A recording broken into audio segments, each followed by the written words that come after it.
Yeah, it's a pretty good year.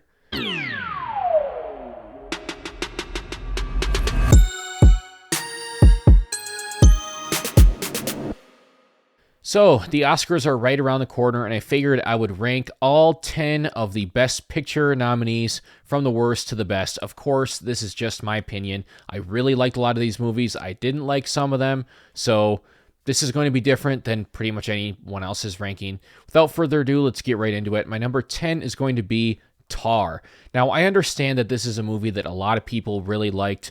I just wasn't one of them. This movie was not for me whatsoever. I thought the acting and directing was really good. It was well made from a technical standpoint, although I will say I wasn't quite as blown away by Cate Blanchett's performance as most people were. I thought she was good, but I've honestly seen better from her. Then aside from that, I just could not get into the movie whatsoever. I found myself at arm's length the entire time, and I was bored and just waiting for the movie to be over. I wasn't invested in anything whatsoever, the story or the characters, and I found it really pretentious. The main character played by Cate Blanchett, she did a good job, but was incredibly unlikable and just not interesting in any way, and not much of a payoff either. I feel like if they wanted to go crazy, they should have gone full crazy, and I would have respected that a little bit more, but this movie just ended up doing nothing for me. At number 9, I have Avatar: The Way of Water. Now, I understand that a lot of people are really digging these Avatar movies.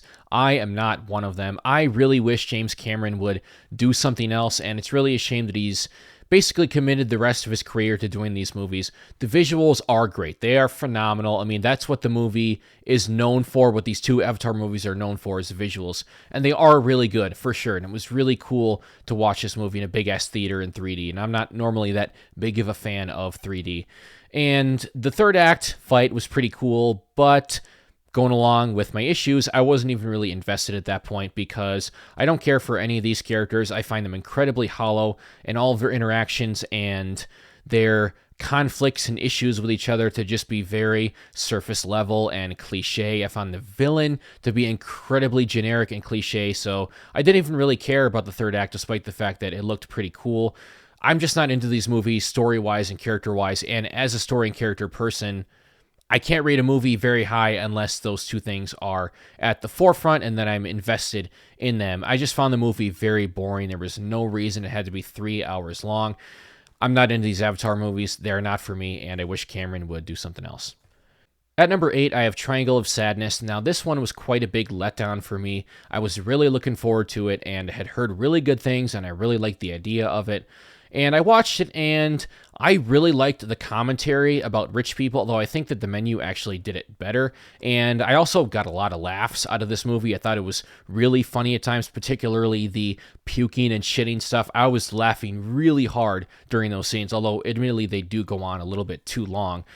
But I never really got invested in the story and characters, which again is incredibly important for me. And it just lost a lot of steam in the third act. The movie kind of blows its load at the end of the second act. And then once they get to the island, it just lost my interest completely. I found it very cliche and not as compelling as the rest of the movie was. And the donkey scene just straight up pissed me off. So a movie that ended up really letting me down, even though it definitely has its merits. At number 7, I have All Quiet on the Western Front. Now, I know a lot of people really love this movie. I thought it was good. I thought it was really, really well made from a technical standpoint, and I really think this movie should win Best Cinematography at the Oscars. That would be my pick. And the war scenes were very intense and visceral and thrilling. So all of that stuff from a filmmaking standpoint, really, really good. However, again, I go back to story and character, and this movie was really lacking in character development. I really didn't get invested into anyone, so I wasn't as cool as the war scenes were and as immersive and intense as they were. I just didn't care as much as I wanted to, and the movie had some pacing issues, especially towards the end. Certain things dragged a little bit, and there was also a plot decision, a writing decision the movie made that I was not a big fan of. At number 6, I have Women Talking. This movie has phenomenal performances across the board, particularly Rooney Mara. I loved the dialogue and discussions these women were having with each other about whether they want to stay and fight or if they want to leave. Very compelling conversations had there. The themes are really good. It's a really important movie. I can't believe that this took place only like 10 years ago. I was shocked to find that out based on how primitive and backwards this community seemed and how they treated women. I just had assumed it was a long time ago, so it was crazy to find out that it was so recent. The characters are good and you care about them, but because there's so many, it makes it a little bit hard for them all to be fully fleshed out. And I don't really see it as a movie that I will rewatch super often. Didn't grab me for the entire runtime, but it's quite good for what it is, has great performances, and is a very important movie that people should watch. At number 5, I have Elvis. Now, this movie is very much a roller coaster ride, and by that I mean it has some really high highs and definitely some lows as well. I mean, it starts off very chaotic and scatterbrained, and it kind of took a little bit for me to get into it. I don't know about this, man. This is really all over the place. I really hope that the movie kind of finds its focus, and it definitely does after you get past that in the first 10 or 15 minutes or so, and it ends up being a movie that I was really invested in and really entertained by. I mean, Austin Butler is phenomenal as Elvis. People are going to be talking about him a lot leading up to the Oscars, and he may win Best Actor, and it would be totally deserving because he is a star. He is excellent in the role. It felt a bit impression-y at first, but as the movie went along, he just fully disappeared into the role, and it really grew on me as the movie went along. The performances, as far as like the music goes, were phenomenal and so entertaining. Felt like we were watching real concerts. I mean, that was definitely some of the best stuff in the movie. I thought the emotional moments landed mainly because of how good Butler was, and he really sells that stuff and the ups and downs of his life. Again, does get a little bit scatterbrained at times, and the movie will kind of pull me in and then take me back out for a minute, so I didn't love that aspect of it. And then Tom Hanks, I didn't love either. I mean, I don't like that it focused on him, and his character was a bit over the top and cartoonish, but still a very entertaining movie. At number 4, I have The Fabelmans. I thought this movie was good. I didn't quite love it to the same extent that most people seem to. I really liked the idea that Spielberg got to tell essentially his own story. I mean, they didn't call the kid Steven Spielberg, but we all know that it was actually him. And I thought that Gabriel LaBelle was excellent in the lead role, and he's not getting talked enough as far as his performance. When you talk about Michelle Williams and Paul Dano, who were good. I didn't love Williams in the role as much as a lot of people did. I'm not entirely sure she should have gotten nominated for the Oscar, but LaBelle was fantastic, and it's certainly a very relatable story of pursuing your dreams and discovering your love for film that a lot of us in this space can definitely relate to. And the movie it didn't hit me the way that it hit a lot of people emotionally, and it definitely was a little bit too long. I mean, I saw it with my parents, and my dad was like, this is a 2.5 hour long movie, but it doesn't actually cover a ton of ground. I'm like, yeah, you probably could have made it a little bit shorter and still accomplished what you were going for. And I wasn't entirely sure at times if it was supposed to be serious or overly dramatized, because there are a couple moments I'm like, whoa, did that really happen? Like, that's a little bit confusing to me, but I think it definitely works for the most part. There are a lot of good moments in the movie. I thought that the scene between LaBelle and the girl when they're in the room, I thought it was hilarious. I mean, definitely one of the funniest scenes of the year, and my personal favorite scene in the movie. So there is stuff to like in here for sure, but I just didn't love it to the same level that most people did. And now we've hit the top 3, and this top 3 is special. I mean, this was an easy top 3 for me. There's a pretty big jump from The Fabelmans to number 3. If it were a different year, this could have been number 1, and that's the Banshees of Inisherin. I mean, I adore this movie. I'm a big Martin McDonagh fan. His movies just really seem to hit me.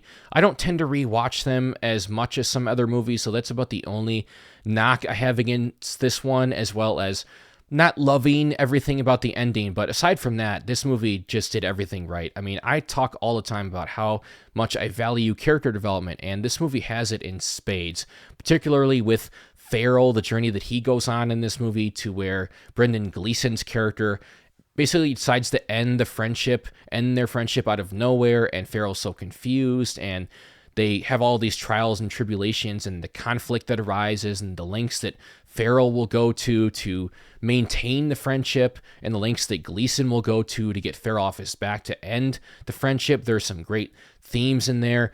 All the discussions about what it means to be nice, and Gleason talking about how nice doesn't matter, and Farrell talking about, no, you got to be a good person. The dialogue is excellent. And also the side casting, Barry Keoghan and Carrie Condon, so good, and they add extra layers to the movie. And then it's also really, really funny. I mean, it is a different type of humor. It is definitely dark humor, so if you don't like that kind of humor, you're not going to like it as much as I did. And I think that's part of the reason I love this movie so much, is because I have a very dark sense of humor, so all of the comedy in this movie completely landed for me and got some really good laughs out of me. And definitely the where this movie kind of ends up and what ends up happening because of this friendship and Gleason just wanting to end it so bad, and things go too far, and then Farrell, where his character ends up. So just so many interesting things in this movie, and it's one that I really came out. It really, really resonated with me. At number 2, I have Top Gun Maverick. I have gushed about this movie a lot. I can't believe how good it was. There was no reason a Top Gun sequel should have been this good, but it worked on every single level. It is basically the perfect version of this type of movie, the perfect action blockbuster. I mean, it takes what the first one did, and it keeps a lot of that kind of Top Gun cheesiness. It has to have that because it's still a Top Gun movie, but it also takes itself much more seriously, and the dialogue is really good. The character interactions are great. There's some good character arcs in here. The emotional moments really land, and the stakes are higher. There is a clear plot and goal that we are working towards. I love the new cast with Miles Teller and Glenn Powell and Jennifer Connelly. All just add so much to the movie. And then the action is just incredible. I mean, some of the best action ever, and it's all real. I mean, they were actually in these planes and actually shooting this stuff for real, and that's part of the reason why it looks so good and is so immersive, particularly in the third act, which, if it were done a little bit differently, it could have felt like it went on a little bit too long or was a little bit too cliche, but they found a way to keep it interesting and keep it fresh and compelling. And then the ending with some of the conversations at the end there just really, really hit home. This movie just worked on every single level, and Tom Cruise just proved again why he's a movie star and why that you need to keep going to theaters to see this type of movie.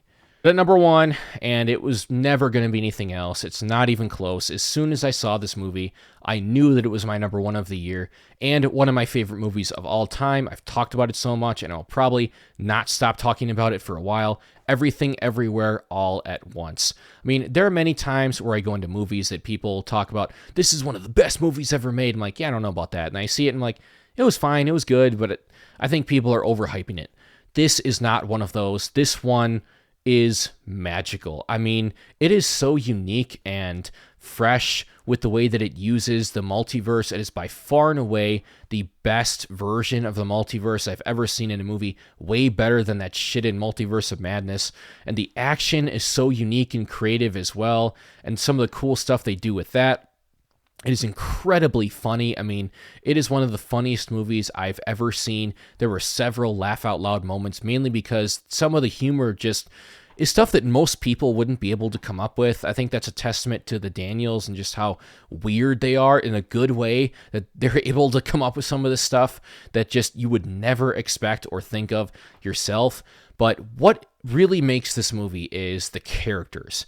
Michelle Yeoh's character is very interesting, and she goes on a great arc throughout this movie, kind of learning about what's really important in life and the path not taken and love and maintaining these relationships, doing whatever it takes to keep these people in your life. The movie is so damn emotional. I mean, the laundry and taxes scene, I watch it all the time and I cry every single time. This movie does everything right. The ending hits such an emotional high that even though it might seem like it took a little bit of an easy way out and simplistic way to solve things, it packs such an emotional punch that I don't even care. It's a movie that works on every single level, so funny, so emotional. The action is great. The utilization of the multiverse is so creative and unique, and it is so compelling and well-paced.